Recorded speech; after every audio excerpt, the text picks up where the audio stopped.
السلام علیکم ملګرو، عمران یم او د ټایم کې تاسو ګورئ پښتو ایچ ټي وي. د 2023 بجټ پیش شو. کې د مالدار تنانو دپاره ډیر څه دي پکې، ځکه چې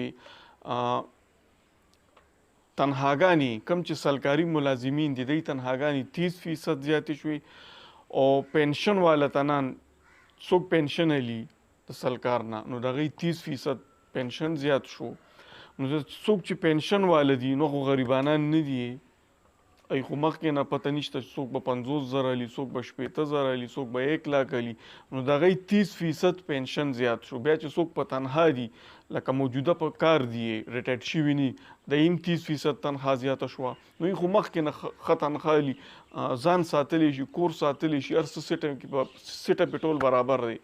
پاتې شو څوک غریبه طبقه خو زیاته ده پاکستان کې که کم چې مزدور کاره دی، کم چې یو کارخانه کې کار کوي یا دیاړی باندې کار کوي نو به څه کوي، د هغو له خو هماغه 500 او 600 دیاړي ده. او بیا چې یو کارخانه کې کار کوي نو 10,000 12,000 تنخوا نه یې دپاره پکې هېڅ نشته دی بجټ کې، او نه به وي پکې. لکه دا نه چې دا پی ډي ایم دا کار وکړو، دا پاکستان چې کله نه دی عمده کار دی. بجټ کې به تنخوا زیاتیږي، د سرکاري ملازم به زیاتیږي. بجټ کې به پنشن زیاتیږي، څوک چې سرکار نه ریټایرډ شوي دی پنشن به زیاتیږي. نو دا د ظلم نظام دی، ظلم. او د ظلم نظام الله چرم نه چلی، د کفر نظام به وچلیږي، د کفر نظام به وچلیږي خو د ظلم نظام به نه چلیږي. نو دا نظام به عنقریب دړې وړې کېږي، ځکه چې دا بجټ د غریب دپاره نه دی.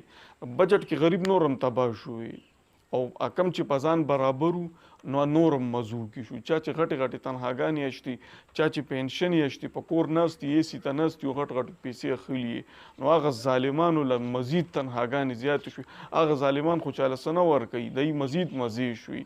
چینل باندې چې څوک نوي دي زموږ چینل هم سبسکرایب کوي چې دارنګې معلوماتي ویډیوګانې زه ټول نړومبې تاسو له وړم او تاسو ته مخې ته راځي.